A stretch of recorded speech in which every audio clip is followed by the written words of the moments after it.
नमस्कार, मैं अमरीश सर ऊपरी स्वागत करता हूं आपका अपने इस यूट्यूब चैनल पर।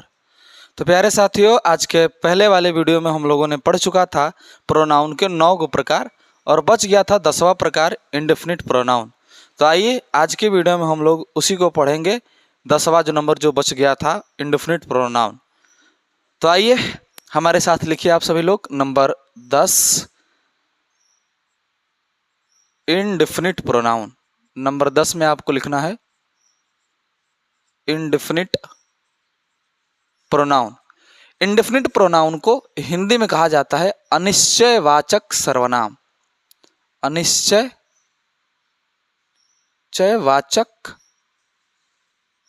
सर्वनाम, ठीक है। तो इंडेफिनिट प्रोनाउन को हिंदी में क्या कहा जाता? अनिश्चयवाचक सर्वनाम। इसकी परिभाषा लिखते हैं हम सबसे पहले। तो लिखेंगे वैसे प्रोनाउन जिससे व्यक्तियों या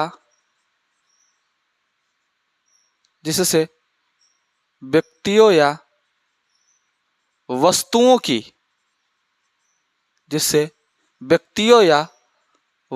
की अनिश्चितता का बोध हो,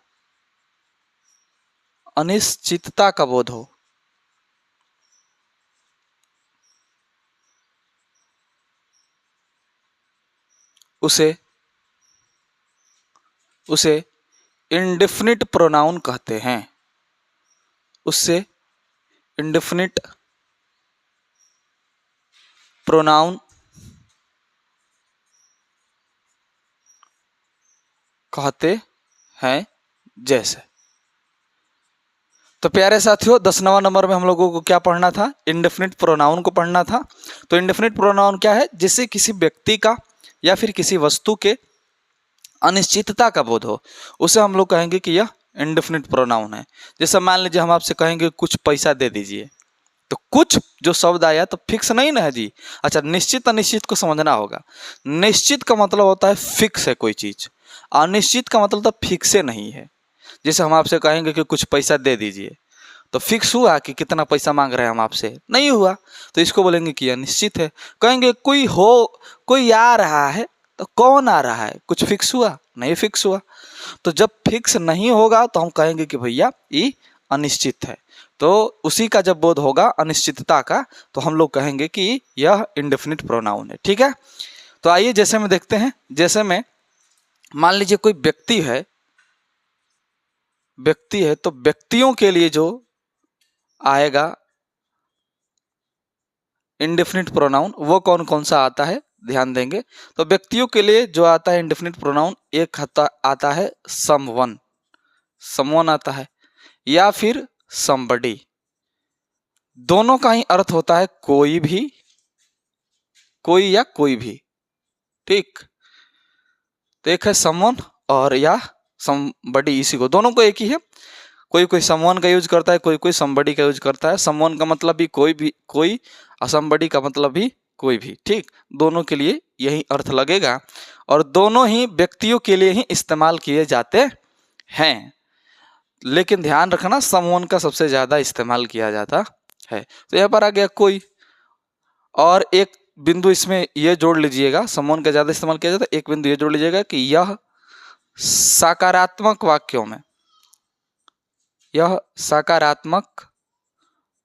यानी कि पॉजिटिव वाक्यों में प्रयोग किया जाता है।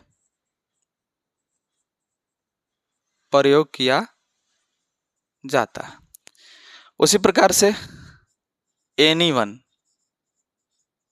या एनीबडी, इसका भी वही खेल है।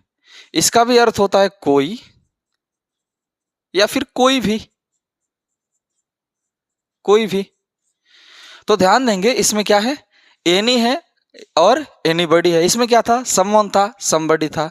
दोनों का मतलब एक ही होता है, इसका भी मतलब एक ही होता है, परंतु यह सकारात्मक वाक्यों में प्रयोग किया जाता है और इन दोनों का उपयोग नकारात्मक वाक्यों में या फिर क्वेश्चन वाक्यों में किया जाएगा।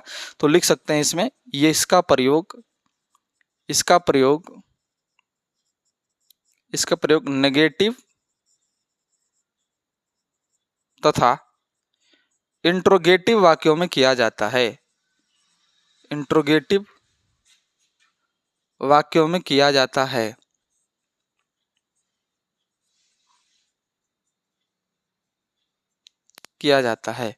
अब रही बात कि गुरुजी एनीवन बोलेंगे कि एनीबॉडी बोलेंगे, तो किताबों में और परीक्षाओं में ज्यादातर इस्तेमाल एनीवन समवन होता है। समबडी और एनीबॉडी बोलचाल की भाषा में आदमी कहता है। स्पोकन में इसका ज़्यादा इस्तेमाल होता है।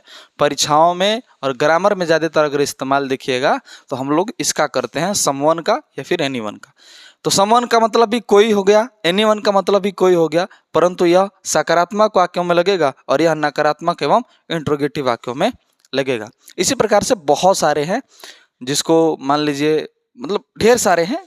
जैसे सम है, सम का मतलब भी होता है कुछ, तो वो सब है। ये सारे के सारे इंडेफिनिट प्रोनाउन है। तो इन सारे के सारे इंडेफिनिट प्रोनाउन को हम छोटे छोटे शॉर्ट्स वीडियो में आप लोगों को समझा के वीडियो अपलोड कर लेंगे, आप लोग शॉर्ट्स देख लीजिएगा। आज के लिए इतना ही, और ये रहा प्रोनाउन का आखिरी वीडियो। अगले वीडियो में हम लोग नए अध्याय पढ़ेंगे। आज के लिए इतना ही, मिलते हैं अगले वीडियो में। जय हिंद, नमस्कार।